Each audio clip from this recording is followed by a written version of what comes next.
Welcome back, MTG Joe here. Today we're doing another weekly meta breakdown, and this video is going to be kind of a primer for the upcoming Alchemy Qualifier Weekend, not metagame challenge. We're saying the swear word on Arena, Alchemy. It's had its times. It's been good. It's been bad. It's been mismanaged, but folks still do enjoy playing it. So won't discredit there. And if you are trying to play in the qualifier this month, it is Alchemy. So a couple notes on the Alchemy format. Alchemy follows 2-year rotation. So unlike Standard, which is 3 years, it's still got the Lord of the Rings set in there, but the Dungeons and Dragons set is rotated out. It also has an injection of digital only cards, as well as nerfs and buffs. So while we do have the Lord of the Rings cards, Bowmaster has been nerfed that it doesn't ping on enter the battlefield. 1 ring, cost of mana to activate, so little tweaks along the way there. So we're going to look at some decks that are doing well right now on the Untapped GG tracker. So this is a companion tool that aggregates users' win rates. So we can take a look there. We'll kind of go through. I'll do another one of these as we get closer. There's a new Alchemy set drop for Karlov Manor. Or Markov Manor, Karlov. That's going to be coming out on March 5th. So there'll be some new cards that we'll see if any of it shakes up. We'll take a dive and see. So popularity of the day. There's not a huge diversity. Now, it hasn't been to the point when the One Ring and Bowmaster were legal. The popularity for mono black, mid-range control, whatever you want to call it, was over 80%. So over 80% of the decks were just that mono black deck, which is just an absurd statistic. But 35% Orzhov Control, Orzhov Midrange, it's like the Dollmaker decks. We have Gruul Burn at about 10%, and then we have Esper Control at 5.3%. Some other archetypes that we're seeing is like Dinosaurs is showing up to some number, but kind of dropped off. Where like there's a Convoke decks that are pretty close. There's some Simic decks we'll look at, like the Merfolk decks, and then just your mid-range kind of piles. But we are going to look February 6th through to the 28th. We're going to do multiple weeks because it's Alchemy and we don't get a huge amount of data. Now, this is best of 3. The best of 1 decks are fairly similar to a lot of these. You could kind of port them over as well, but we're going to focus on best of 3 here. Again, the general shell ideas can be brought over in that capacity. And we are looking for the 3 weeks from Platinum to Mythic. There's only 8,600 games played, so not in a huge amount. The one thing I just wanted to do, because I just realized there are 2 versions of Orzhov that I want to cover. I thought they were the same. Turns out they're named the same, but are different. But we're going to start with calling it Orzhov Control. This is like Orzhov Midrange. Alchemy, it's a softer ladder at times. You're going to get a diversity. I know there's some people who just farm it to get high ranks, whatever you feel on it, but 89% win rate over 27 games. Not a huge population, but these are more to give you some ideas. The big kind of pillars of the format, Porcelain Portent is a very powerful card in this format. So for 3 mana, you exile a creature and you gain a life for each boar you have. And then you can cast it as the enchantment side. You get to conjure one of the 3 pigs. The most notable being one that can exile artifacts or enchantments, but there's different scalabilities in terms. You basically get another creature out of it, and then it's an anthem for your pigs, which is kind of cool. It's pulling on elements of the black-white deck that we see, like black-based decks in Standard. Deep Cavern Bats, Go for the Throats, Cut Downs. Juggernaut Peddler is a card that sees play in Historic. I played it in Timeless. Think of it as kind of like a Thoughtseize on a stick that turns their card into a Juggernaut, which kind of makes it useless. A lot of times Juggernaut doesn't do too much. Reprieve is like tempo counter effects. You got some removal. Legion of Ashes is a more playable removal in this format. Exiling. Palantir is a very strong card in the mid-range mirrors, basically forcing your opponent to either give you card draw or take damage. So it's good as the games go on. You just kind of accrue value, and this is where things like the artifact or enchantment removal from like the Porcelain is really useful. Schism's in here. Valiant Batrider, I have no clue what this does. 3 mana, 3/3 flyer, deals combat damage. That player gets a 1-time boom, so 1-time emblem. Whenever they cast a non-creature spell, you may pay 1 if you don't. So it's basically just a Thalia attack or Esper Sentinel tax on your opponent. that gets you some card draw. Radical Zealot is a powerful card in the black-white mirrors because it has hexproof from basically all the interaction.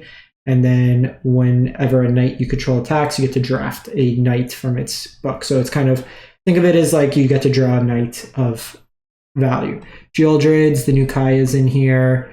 Alcazats, Circe's is like a Baneslayer angel that seeks, which is kind of like drawing a card from your library with CMC equal to the life you gained. Eagles of the North and Troll Kazudza, whatever its name is, basically just cycling cards to get you lands and late game or threats. Eternal Wonder, we have the dual land in this, Captivating Crossroads, that can come in and name any color land. It enters the battlefield tapped if you were the starting player, but if you're on the draw, it comes into play untapped. Sideboard gives you access to things like Outrageous Robbery for the grindier matchups, Phantasm Extraction. If you weren't the starting player, this costs 1 less, which is kind of cool. So if you were, again, on the draw, it gives you the advantage of being kind of like a Thoughtseize style effect, which is kind of sweet. Shieldred's Assimilator for Graveyard Hate and gets you some value to create a copy into your deck. Artifact Enchantment Hate, Aggro Hate, kind of grind values, and then just more removal with these effects as well. From there's the Dollmaker deck. This one's at 68%, larger population, but basically what you're doing is with the Blind Mice, you cast Blind Mice, then you, with dedicated Dollmaker, you get to make you exile a card, a permanent, and you make a token copy of it. So when you make a token copy, the 3 Blind Mice on chapters 2 and 3 could then copy the token of 3 Blind Mice. So then you exponentially get more copies of 3 Blind Mice every turn, and just builds you a huge board that way there. Case of the Stash Skeleton can be used as like a tutor effects. Again, just a lot of that same interaction, full set of Porsons. You got the Virtue of Loyalty, so just cleaner numbers in this particular deck here. Again, just same removal, discard package. This one's also got Atomic that helps in the creature mirrors as well to provide you some card advantage. So a lot of grindy elements, 2-for-1 value engines going. From there, we go to Boros Convoke, another high win rate deck. This is pretty much the port of the standard version with the Dollmakers in the main. We also have some copies of Kellen in here. There's a couple of green lands. You're also leveraging like the Restless Prairie here for like an Anthem effect. But you can make copies, for example, of Imidane's Recruiter to get that trigger again, extra copies of like Evangelist to get the tokens, of the Gateway Express as removal, so some value plays there. You don't have Voldaren Epicure in this version because it's rotated with Midnight Haunt out of the format. Sideboard, Fear, Fire, Foes. Deals X damage to target creature and 1 damage to each creature with the same name. So against like token decks, stuff like that, the mice combo, it's pretty useful. Just a bunch of removal, Graveyard Hate, Cast into Fire for exile of artifacts is useful. Get Lost, tax effects, and reprise for the control big mana decks. Then go to Simic Merfolk, 52 games, 82%. So the big kind of Merfolk here is Merfolk Tunnel Guide. I was playing this one in Timeless too. This one's really sweet. So comes into play, you get basically, they call them boons, but think of them as emblems. You get 3 emblems. Whenever a creature enters the battlefield under your control, target merfolk you control explores, so you get 3 explore triggers from it. It's got the kind of combo of Subterranean Schooner and the Pilgrimage, so at your end step you can tap each of your non-token merfolks and then make a token merfolk with hexproof, so it's kind of sweet there. A bunch of kind of cheap merfolks in here. You have the Lord effects. Nazmal gets you extra counters. Voidian Mindsinger as a way to kind of steal. I don't know what the Tide Mage does. 3 mana, 3/3. Whenever 1 or more tokens, you can deal damage. Choose up to one of those creatures, conjure. Okay, so you basically get to clone a copy to your hand, which is kind of sweet when you look at things like Voldalian Hexcatcher. You can keep making lords every turn. Deep Fathom Echo is kind of another explore threat. Some top ends, you got Convoke that can give things flying, so you can give evasion. And then Inga can give you some card draw as well in there. Mana base is a little wonky, but because you're playing tribal, you can use Cavern of Souls. Fight spells, counter spells, removal spells, kind of all in there. Grow old together. 3 mana, seek 2 creature cards from among the top 10, then shuffle. Creature cards in your hand get perpetually +1/1. So in the grindier matchups, you get some card advantage, kind of a tamed down Collected Company. Cheaper mana, but they go into your hand instead of play. Not nearly as good, but something to consider there. Moving on, mono red aggro. So we have Rally at the Hornburg. So 2 mana gives you 2 1/1 human tokens, and then your other humans get haste. So it's very similar, like just more creature focused. This version also just throws in a bunch of Palantirs in the main, and then grind your, basically you do your first kind of push of damage, then Palantir either forces your opponent to give you more card advantage, which you want for mono red, or it causes them to lose life, which you also want as mono red. Imidane's in here, Urbrask Forge in here, and then you got some Frenzies. A couple of Battlefield Forge, just if you want to hit the white spot off Imidane's. Sideboard's just got a bunch of removal, Nahiri's Warcrafting for bigger damage, more Palantir for the grindier matchups, and then some Yoinks, and then some Planeswalkers for like the heavy control matchups, Sunfalls, stuff like that. Gruul Burn deck's like the coolest one to me. So it is a ring burn deck, 77% win rate. Fiery Inscription. When it enters the battlefield, the ring tempts you. So not really too many creatures, so the temptation doesn't really matter too much. You have like Questing Druids and Swift Spears in here. I guess a couple Rally at the Hornburgs, but whenever you cast an instant or sorcery spell, the inscription deals 2 damage to your opponent. And then you're just playing like impulse effects. So you have Ren's Resolve, draw 2, Questing Druid, draw 2, Pearlious Iteration effectively draws you 2.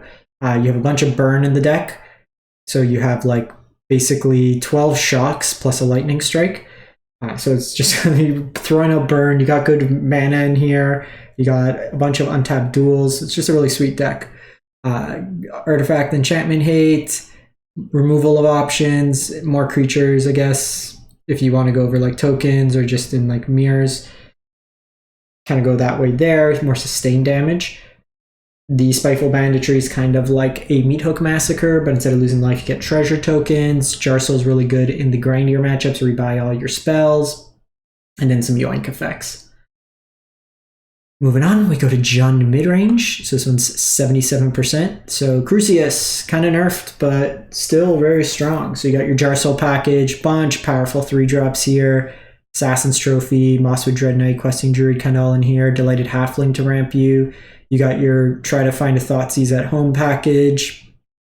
And then you kind of top out a Chandra on the top end. Pylon could be a free removal spell. Just a lot of flexible removal spells in here. Kind of grind them out, Jund them out. Again, discard packages, extra removal, Graveyard Hate, Planeswalkers, and then kind of Thrun for like the targeted removal decks. A lot of flexible options there. Fade from History is really nice against the Dollmaker deck. You can just exile or destroy all of the extra copies.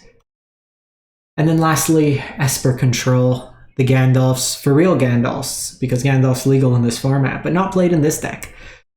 So the card that people love to bring up when they talk about Alchemy being broken, busted, stupid, Oracle the Alpha. This is like the only format this card sees play. If your opponent is playing this in Timeless, you should thank them for playing bad cards in their deck. But this shuffles Power 9 into your deck. It's a fun card. It's really cool.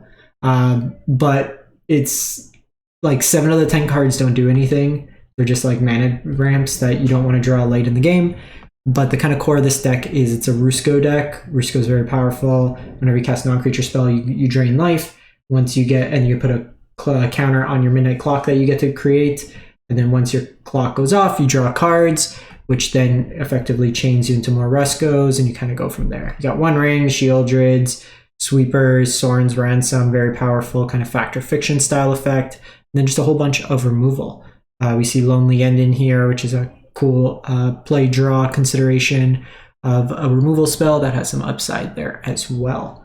A bunch of creature lands and utility lands in here for value. And then again, just a bunch of counters, removal, Palantir. So you're seeing a lot of kind of like the effects like Palantir for the grind elements, stuff of that nature. That's it. Let me know what you think, what you've been playing, what you've been enjoying. We'll do another one of these closer to the event, but I've seen a lot of people pose the question on Twitter and stuff, like what's happening in Alchemy. So thought I'd get one of these out and we'll go from there. Thanks for watching. Have a great one.